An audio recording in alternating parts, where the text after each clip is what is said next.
सोचिए, अगर आपको 3 इच्छाएं पूरी करने का मौका मिले तो आप क्या मांगेंगे? सोना? महल? ये कहानी एक ऐसे गरीब लक्कड़हारे माधव की है जिसने मांगी तो कुछ बहुत ही अजीब चीजें, पर उन्हीं अजीब वरदानों ने उसे बना दिया माला माल। ये बात माधव की पत्नी ने कही थी। और हाँ, इसमें तारीफ बिल्कुल नहीं थी, बस ताने थे।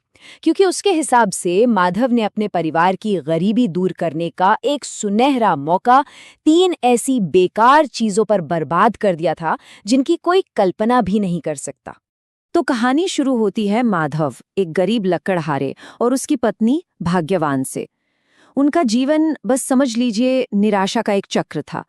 वो ऐसी गरीबी में जी रहे थे जो उनकी बची खुची उम्मीद को भी खत्म करने पर तुली थी। भाग्यवान के इन शब्दों से उनकी हालत का अंदाजा लगाया जा सकता है। घर के बर्तन भी खाली थे और पेट भी। वो माधव से बार बार कहती कि सिर्फ लकड़ी काटने से कुछ नहीं होगा, कोई और रास्ता निकालो जो उन्हें इस निराशा से बाहर निकाल सके। और फिर एक दिन उनके दरवाजे पर एक प्यासे साधु आए। माधव के पास कुछ ना होते हुए भी उसने दया दिखाई और उस यात्री को पानी पिलाया। एक बहुत ही मामूली सा काम था ये, लेकिन यही काम उसकी पूरी जिंदगी बदलने वाला था। माधव की इस नेकी से साधु बहुत खुश हुए और उन्होंने उसे 3 इच्छाएं पूरी करने का वरदान दे दिया। सोना, महल, ढेर सारा धन, अब सब कुछ माधव की पहुंच में था।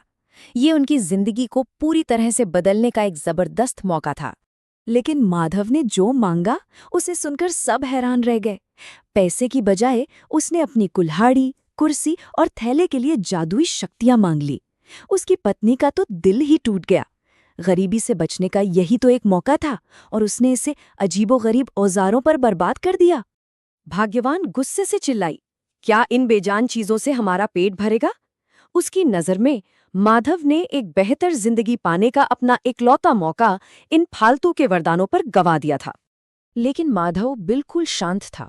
उसने अपनी पत्नी को समझाया, देखो, बुद्धि से कमाई गई दौलत हमेशा साथ रहती है, तुम बस मुझ पर भरोसा रखो।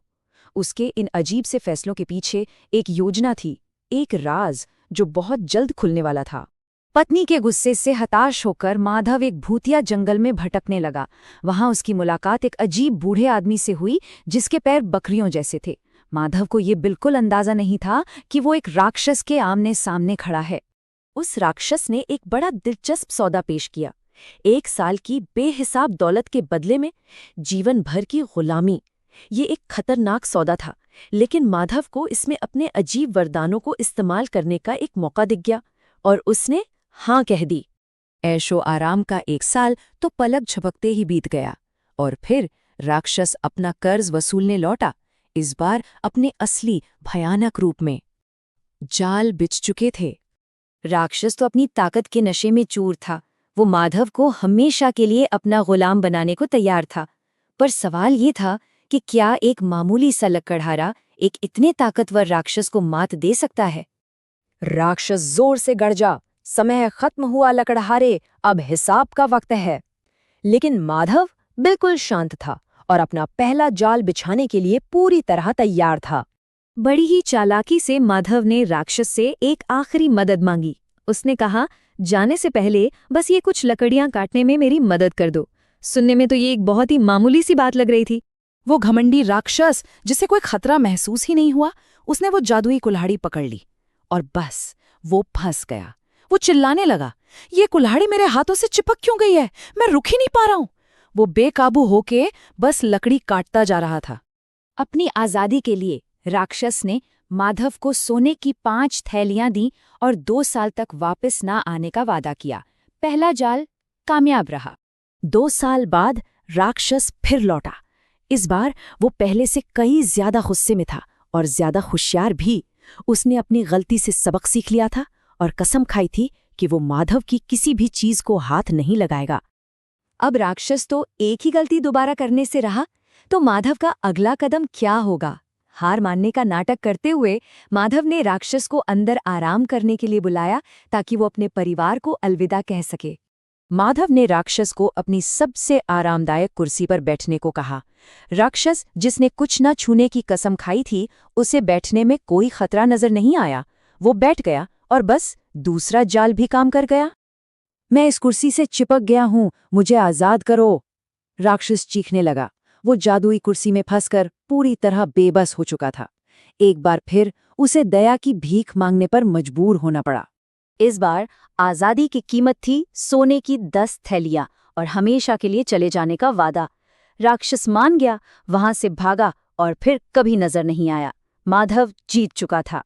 और इस तरह माधव की कहानी एक मिसाल बन गई। ये कहानी हमें एक बहुत बड़ी बात याद दिलाती है कि सच्ची दौलत सोना या महल नहीं बल्कि बुद्धि है। असल सफलता इस बात पर निर्भर नहीं करती कि आपको क्या मिला है, बल्कि इस पर कि आप अपने दिमाग का इस्तेमाल कैसे करते हैं। माधव के वो अजीब से वरदान जो कभी बिल्कुल बेकार लग रहे थे, वही उसके परिवार का भविष्य सुरक्षित करने वाले औजार बन गए। इस कहानी का आखिरी सबक यही है कि बुद्धि से कमाया गया धन हमेशा साथ रहता है। तो आखिर में ये कहानी हमें एक सवाल के साथ छोड़ जाती है। ज्यादा कीमती क्या है, मुफ्त में मिला सोने का पहाड़ या उसे खुद कमाने की चतुराई? ये कहानी हमें सच्ची और हमेशा साथ रहने वाली समृद्धि के बारे में सोचने पर मजबूर कर देती है।